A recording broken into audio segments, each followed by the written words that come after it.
The recent defection of Lee Anderson, a former Tory MP, to Reform UK has created momentum and headlines for the party. What could this mean for UK politics and the Conservatives? Welcome, Robert Tyler, Senior Policy Advisor at New Direction Foundation for European Reform. Thank you very much. Could you tell us about Reform UK and also the recent developments for this party in the last weeks? Sure. So Reform UK is in effect the intellectual and ideological successor to UKIP and before and after that the Brexit Party. So this is effectively Nigel Farage 3.0. It's a kind of, as with UKIP, centre-right to right-wing political party. It tries to differentiate itself from the Conservative Party by being harsher on immigration, but also more ambiguous in other areas. So, for example, we've got no idea what kind of economic policy they have, or no idea where they stand on sort of social or national issues or defence issues. The developments in the last couple of weeks have been that with the fall of the Conservative Party in a lot of opinion polls, a slight increase. So the Reform Party is now polling at its highest at around 9% in the opinion polls.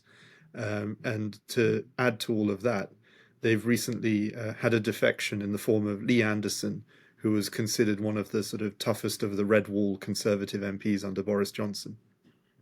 Why are so many Conservative MPs choosing to move to Reform UK?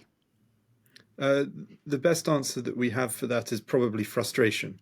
I think what's happened in the last couple of months is that as the Conservative Party has sort of struggled to show any kind of clear ideology or come up with any new ideas, people are getting fed up and have decided that they want to move over. I think a big impact on that has obviously been the migration crisis. We've had thousands more people crossing in small boats over the channel than we've had in decades before. The economy hasn't been performing quite as well as it could be.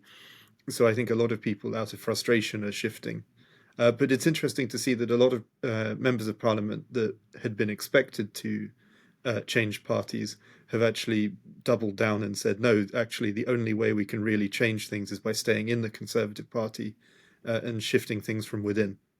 How could this affect the Conservatives, having said what you just said? And some people also say that it's over for the Conservatives, but surely that's a rather extreme opinion, I would assume. Well, I mean, the Conservative Party is more than 150 years old. I don't think it would disappear overnight. And it's had bad elections before. I mean, if you look at the 1997 result, for example, where they were down to just a couple hundred MPs. I think the biggest damage that the Reform Party could do to the Conservative Party, however, is in individual constituencies. And we've seen this before. Even in 2019, when Boris Johnson had such a huge majority, there were about 20 additional seats that could have moved to the Conservative Party had Reform not stood there. And this is something that also happened to Theresa May in 2017. There were a lot of places where UKIP and other successor parties to UKIP stood, and it split the vote with the Conservatives, basically forcing her to lose her majority. You mentioned Lee Anderson there a little bit earlier. Will he make a difference for Reform UK? It's hard to say, really. I mean, he's very well known. He's got a big platform in the form of GB News. He's very vocal. But one of the things about Lee Anderson is this is his third political party in the last 5 years. One slogan I've seen is, do you want your country back? It does make me think a little bit of Make America Great Again, as an example. And there have been a lot of these types of slogans. But would you say that they are trying to say the same thing with this? Or what is the message? I think in some ways, yes, there's very clear parallels between the Brexit Party and Trumpism. Obviously, Nigel Farage is very close with Donald Trump. He visits Mar-a-Lago regularly. He's a keynote speaker at CPAC with Donald Trump.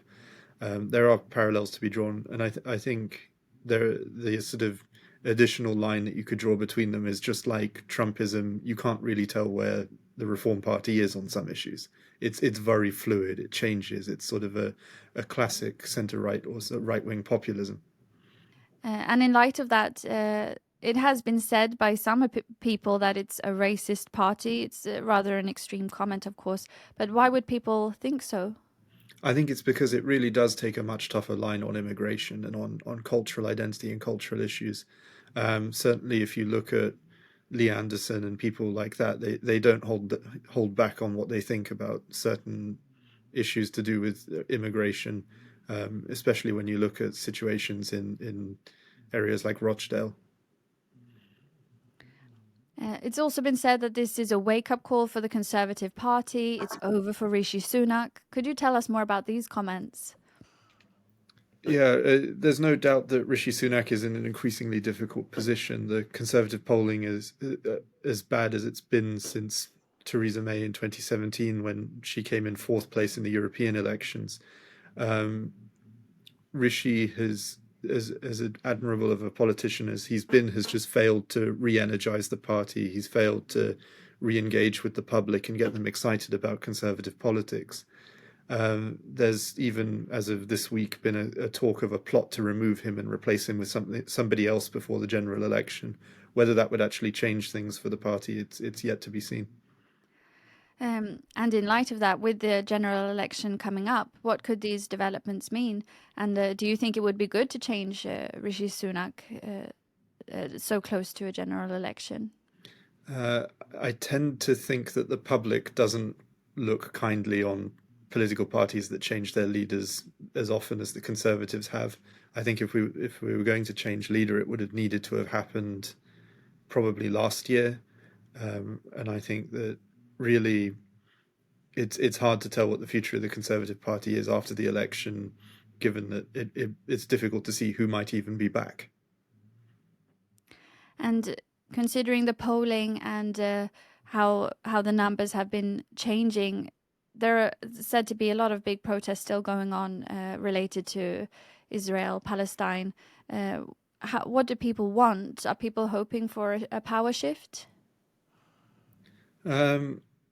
I think it's natural after 14 years of Conservative government for people to be a bit fed up and want something different, especially since the last 5 years have not been as calm as people might have hoped. And there's a lot of anger, especially from younger people, especially when it comes to things like the cost of living, housing, access to education. A lot of public services aren't performing as they should be. Not all of that is, of course, to the Conservative Party's fault, but it's a culture within the civil service and the sort of institutions around it that hasn't helped. And really what the Conservative Party needed was some sort of bolder strategies to really reform and change things. Thank you, Robert Tyler, Senior Policy Advisor at New Direction Foundation for European Reform. Thank you. And thank you for watching Riks Europe.